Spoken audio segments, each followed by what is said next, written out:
बहुत ध्यान लगाकर सुनिएगा। एक बेलपत्री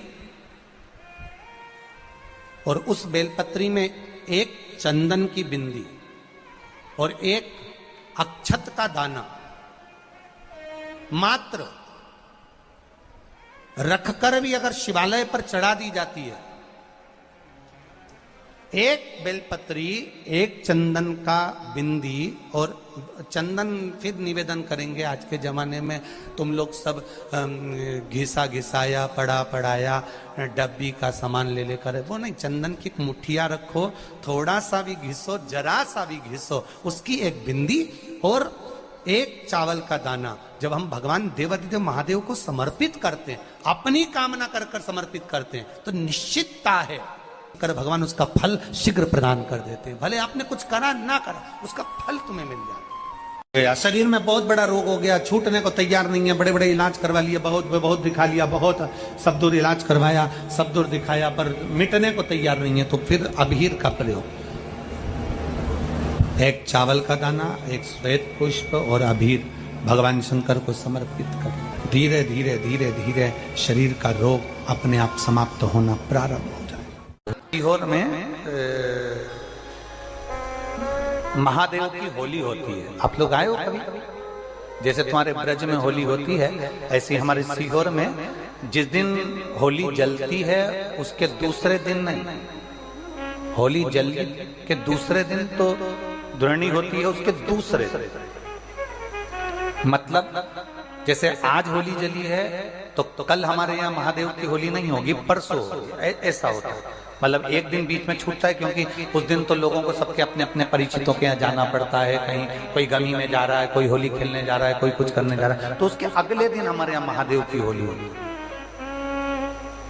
मैं सबसे निवेदन करूंगा, कभी मौका लगे तो हम सूचना देंगे आपको, सीहोर की कथा में बोलेंगे, तो कभी मौका लगे तो एक बार महादेव की होली खेलने के लिए आप सीहोर कभी मौका लगे, तुम ब्रज की होली तो बहुत खेले होगे, एक बार महादेव की होली खेलने सीहोर आओ। हमारा कुबेरेश्वर बाबा भी होली खेलता है, ऐसा रंग में रंगता है कि वो फिर रंग कभी छूटता ही नहीं। एक ही दिन करते हैं वहां, बस एक तो कभी अपने स्वभाव को नहीं बदलना। हम भी उसमें रहते हैं, पूरी होली में आपके साथ में गुलाल खेलने के हम भी सामने तुम्हारे साथ साथ चलते हैं, क्योंकि हम 5 महादेव के साथ होली खेलने के लिए उस दिन निकलते हैं। 5 महादेव, उस दिन हमारा नियम रहता है 5 महादेव के मंदिर जाना है, उनके साथ रंग खेलता रहना। 5 महादेव के साथ जो रंग खेला वो जिंदगी में पंचम इंद्री हो, चाहे वो कर्म इंद्री हो, चाहे वो ज्ञान इंद्री हो, चाहे वो मन रूपी इंद्री हो, ये सब भगवान के रंग में रंगी रहे, इसलिए हम 5 महादेव के साथ होली खेलने के लिए उस दिन निकलते हैं।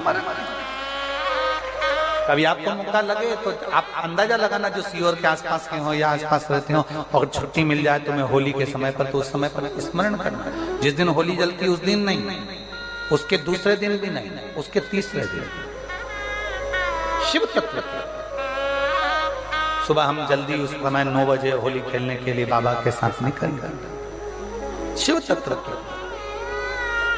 अहम से, अहंकार से दूर हो जाओ। दिवाली तुमको थोड़ा सा अभिमान सिखा सकती है, रक्षाबंधन तुमको थोड़ा सा अभिमान सिखा सकती है, मकर संक्रांति तुमको थोड़ा सा अभिमान सिखा सकती है। कई माताएं मकर संक्रांति पर सामान बांटती है, कोई कहेगी मैंने चलनी बांटी, कोई के मैं बाल्टी बांटी, कोई के मैं डब्बा बांटी, मैंने तो ये बांटा, मैंने तो थोड़ा सा अहंकार सिखा सकती है मकर संक्रांति भी। रक्षाबंधन भी तुमको अहंकार सिखा सकती है, मैंने तो देखो चांदी की राखी बांधी, मैंने सोने की राखी बांधी, मेरे बहन ने साड़ी दी, मेरे भाई ने ये दिया, मेरे भाई ने, वो भी अहंकार सिखा सकती है। दीपावली भी अहंकार सिखा सकती है कि मेरे पर्दे इतने के लगाए, सोफा सेट इतने का लिया, बेड शीट इतने के लिए, मैंने घर में रंगोली ऐसी डाली, मैंने गुजिया पपड़िया ऐसा बनाया, वो भी अहंकार सिखा सकती है। सारे त्योहार अभिमान सिखा सकते हैं, केवल एक होली ऐसी होती है जो अहंकार से विहीन सिखा सकती है। मालूम नहीं पड़ता व्यक्ति की शान क्या, सत्ता क्या, शोहरत क्या, कौन हो तुम, वो रंग में डूबे हुए हो। बस शिव तत्व वही कहता है, इस महादेव के रंग में एक बार अगर डूब गए तो फिर तुम उस रंग में रंगने के बाद दूसरा रंग तुम पर चढ़ता नहीं है। फागुन के त्योहार में मेरा देवाधिदेव महादेव माता पार्वती के साथ होली खेलता है। मेरा कृष्ण कन्हैया राधा रानी के साथ होली खेलता है। आप भी अपने इष्ट मित्रों के साथ होली खेलिए और दिल से खेलिए। फागुन के त्योहार में मेरा देवादिदेव महादेव माता पार्वती के साथ होली खेलता है। मेरा कृष्ण कन्हैया राधा रानी के साथ होली खेलता है। आप भी अपने इष्ट मित्रों के साथ होली खेलिए और दिल से खेलिए। अरे सीहोर जिले में एक होली होती थी, उस होली का नाम हमने पिछली बार बदल दिया था। कौन सी होली कर दी थी? महादेव की होली। पिछली बार हमारे सीहोर जिले में हमेशा होती आई थी वो होली, थोड़ा उसका नाम हमने चेंज कर दिया था तो उसको महादेव की होली कर दिया था। मेरे सीहोर जिले के रहने वाले सभी रहवासियों से, जिले भर के निवासियों से निवेदन करना चाहूंगा, वो पुरानी होली को बंद कर महादेव की होली नाम दिया गया है। शिव मंदिर में जाना है, चंदन का जल शिव जी को 1 लोटा चढ़ाना। एक बात अपनी जिंदगी में उतार कर रखो, शंकर भगवान को घी का दिया भी लगाओ तो तुम्हारे घर में जो असली घी हो, थोड़ा सा भले 1 पत्ती लगाओ, भले इतनी सी बत्ती जलाओ, पर असली घी की जलाओ। शिव जी को अगर चंदन भी लगा रहे हो तो असली लगाओ। शंकर भगवान को चावल भी चढ़ा रहे हो तो असली चढ़ाओ। शंकर भगवान को अगर अष्टगंध भी चढ़ा रहे हो तो असली चढ़ाओ। केमिकल का कोई चीज मेरे महादेव को मत चढ़ाओ जिससे भगवान शिव की मूर्ति नष्ट हो। ऐसी कोई चीज मेरे महादेव को ना चढ़ाओ। अगर शंकर भगवान के साथ आप होली खेल रहे हो तो चंदन का पानी शंकर भगवान को चढ़ाइए, अष्टगंध का जल भगवान शिव को चढ़ाइए। तो करो तैयारी, आ रहा है त्रिपुंड धारी महादेव की होली।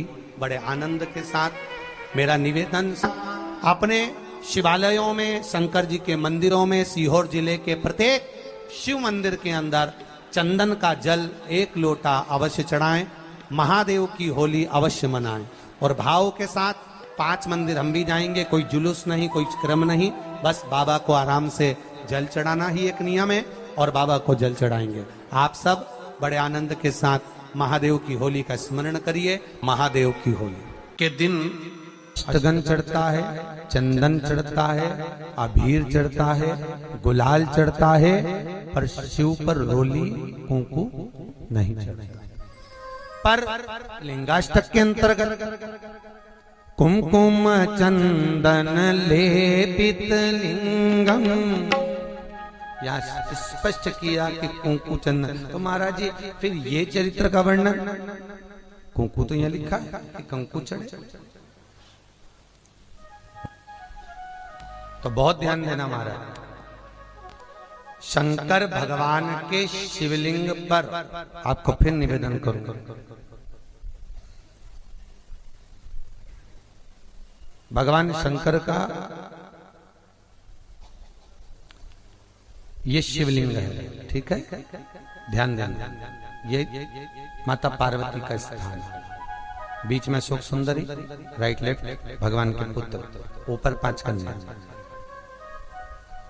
पूरे शिवलिंग पर आप सब कुछ समर्पित करो, पर कुंकू जब भी शंकर को चढ़ाओगे तो जो पार्वती का स्थान है वहीं पर आप चढ़ाए, पार्वती का स्थान।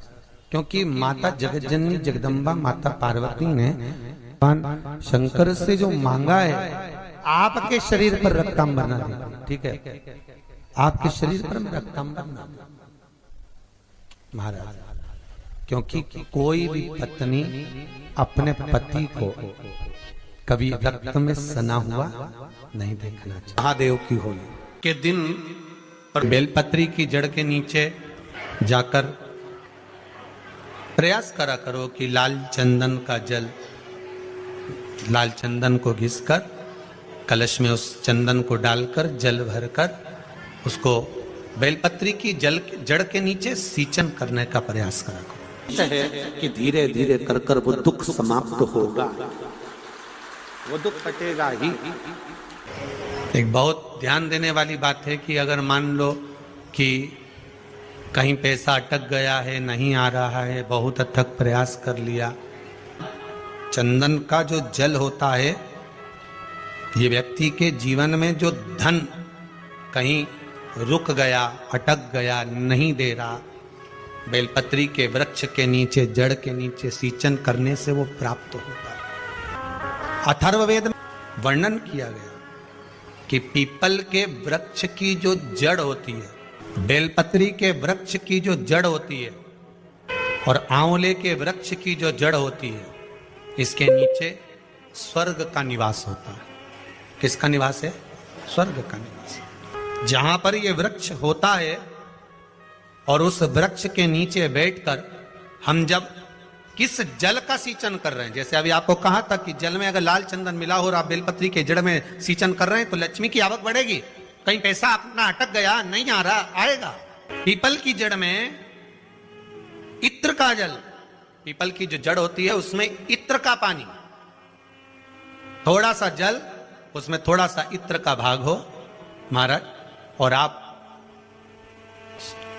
भगवान पीपल देव, पिपलेश्वर महादेव का स्मरण कर कर पीपल की जड़ में अगर जल चढ़ा रहे हैं और मान लो शरीर में कोई कष्ट हो गया है, शरीर में कोई रोग हो गया है, कोई मालूम पड़े ये हाथ 4 दिन से दुख रहा है या 4 दिन से ये नस दब गई है या ये कमर दब रही है, तो आप 2-4 दिन कर देखो।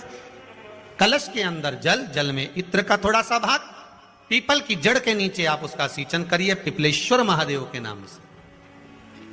उस जल को थोड़ा सा भाग लेकर आ जाओ उसी में से जो चढ़ाया है, और उस स्थान पर जहां कष्ट है उसको लगाना प्रारंभ करिए। 2 दिन 3 दिन कर देखो। प्रैक्टिकल करने में क्या जाता है? सियोर वाला महाराज झूठ बोल रहा हो तो कभी कभी अगर ऐसा लगे जीवन में कि दुख बहुत ज्यादा आ गया है, बहुत तकलीफ आ गई है, तो लाल चंदन को घिसकर उस लाल चंदन का लेपन भगवान शंकर पर कर फिर पानी चढ़ाओ। अगर कोई संकट भारी है और नहीं कट रहा